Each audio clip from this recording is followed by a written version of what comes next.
Hey, what's up, everybody? DFS Rico coming at you with my picks and insight for this MLB Draftkings 8-game slate for Saturday, August 8th. It was a 9-gamer, but the St. Louis game and the Cubs game got canceled, or postponed. Sorry about that. It got postponed, so we just got an 8-gamer now. Still a good slate, still some good pitching, some good bats to look at. So for this video, I'm just going to bring in two kind of cashy slash small GPP plays for pitchers.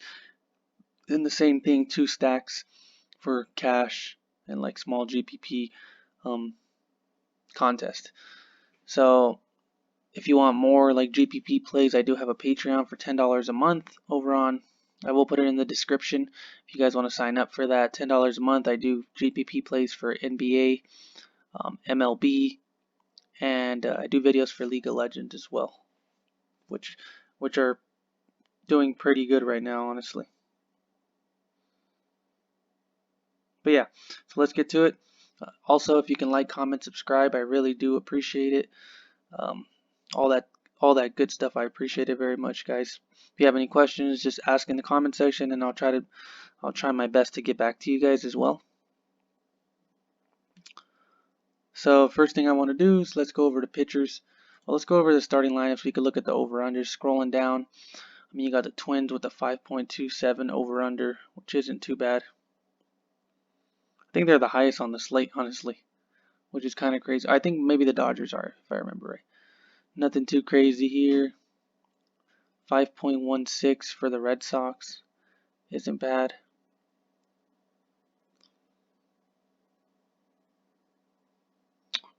.26 for the Dodgers. Geez, the Giants have a 2.74 implied run total. That's kind of insane.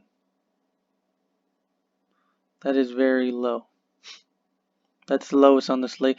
That's the lowest I've seen in a while, it feels like. That must be very bad. I don't know, see, they've been playing pretty good. I don't know why they're so low. But I'm going to highlight some of these teams right now, and then we could go from there. Alright, for pitchers, let's go over to Draftkings. We got Kershaw up top at 10.5K. Looked very good in his first start. 27 fantasy points. Didn't allow a run, 6 Ks. Looked vintage Kershaw. So I do like Kershaw at 10.5. Jake Odorizzi's at 10.1 starting. Kelly at 10K. Looking up at that high price, I'd rather just pay up for Kershaw. Kershaw's in a good matchup versus San Francisco. We saw their implied run total, 26.5 strikeout rate going back to last season. Good versus lefties, good versus righties. Struggles a little more versus lefties as far as hard hit rate and his soft contact, but still, it's not a team we're really afraid of. They don't strike out much. 18.1 strikeout rate as a team on that side of the field, but I think the upside that Kershaw still brings is at 10.5K, 26.5 strikeout. I guess it's security, you could say. I do feel very safe playing him at any of that at that price tag and in the matchup. So I do like him in cash and small GPPs for sure. Kershaw as a lefty going against 1, 2, 3, 4, 5, 6, 7. He's gonna go against all righties, and you see his numbers are still fine versus righties. I don't really have a problem with him. I think he could be good. The only thing that would worry me is if he goes, for some reason, gets pulled early because of an injury, which is something that's always a possibility with Kershaw. Scrolling down for my SP2, you got Paddock, you got Allard, Peterson versus Miami's not looking bad. But the guy I'm going to highlight is Chris Paddock, 7.9K, 2.6 ERA so far in the season. He's 2-0. He's played against the Dodgers, San Francisco, Arizona, and he's been good. I mean, he played the Dodgers, struck out 5, 18.5 fantasy points, was 7K in that matchup. I still think he's an underpriced pitcher. Does bring his good upside going back to last season. If you look at his numbers, where are his numbers at? Let me see. San Diego, Arizona versus San Diego. San Diego pitchers strike out. Arizona bats strike out a decent amount, 20% strikeout rate. They're going to put out a decent amount of lefties against them. Marte, Calhoun, Escobar is a switch hitter. I mean, Marte's a switch hitter as well. As far as straight up lefties, they got 3. And I have been playing a decent amount of Arizona lately, so hopefully they don't bite me in the butt for me not playing them today. 26.6 strikeout rate for Paddock. Good pitcher versus lefties versus righties. Does allow a bit of hard contact versus both sides of the plate, so that's worrisome. He is better versus righties, 30.6 strikeout rate. And I mean, even the lefties strike out a good amount. Calhoun at 25%, Walker at 26%, Lamb at 25%.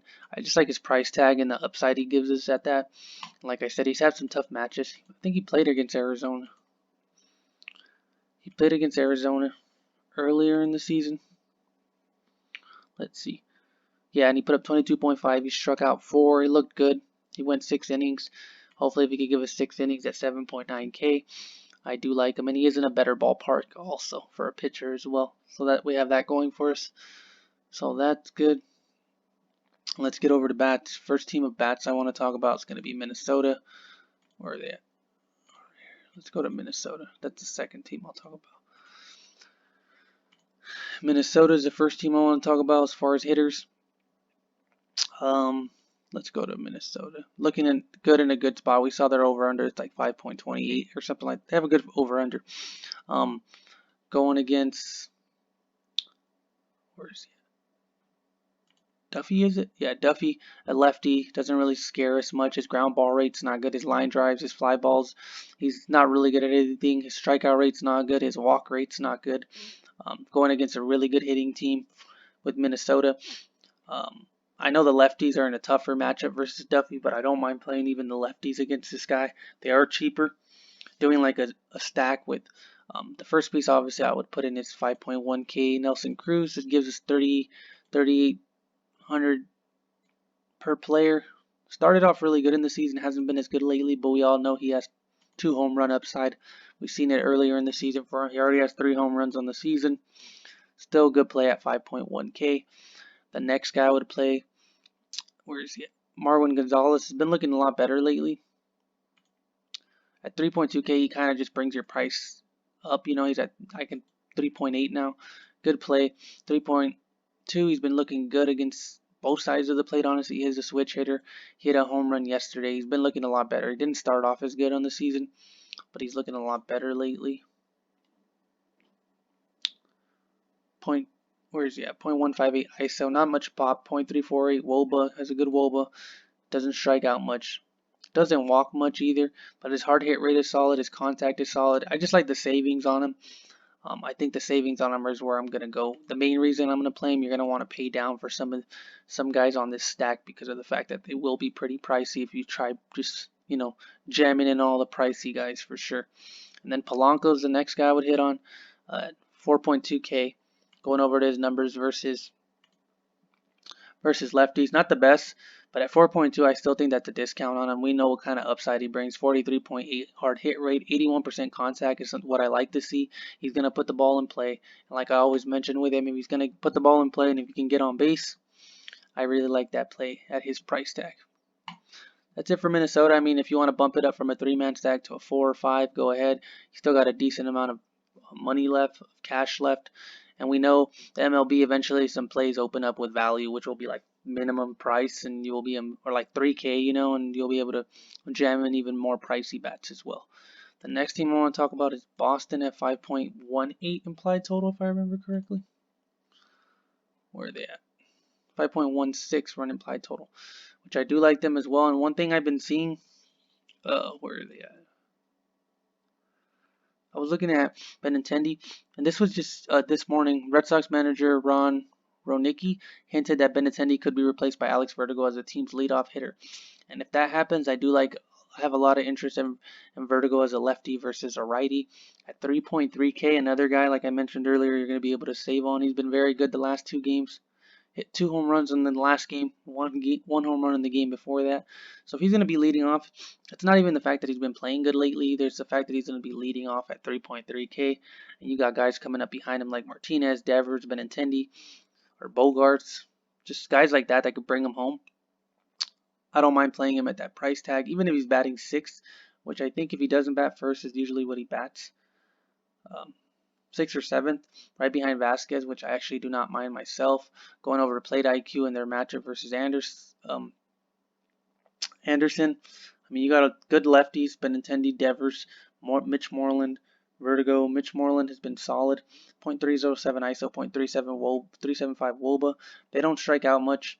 They walk a decent amount. They're really good at the plate, working the pitch count. Their hard hit rate is solid. Their contact is solid. If you look at Vertigo, 85.1 contact, 42.9% hard hit rate.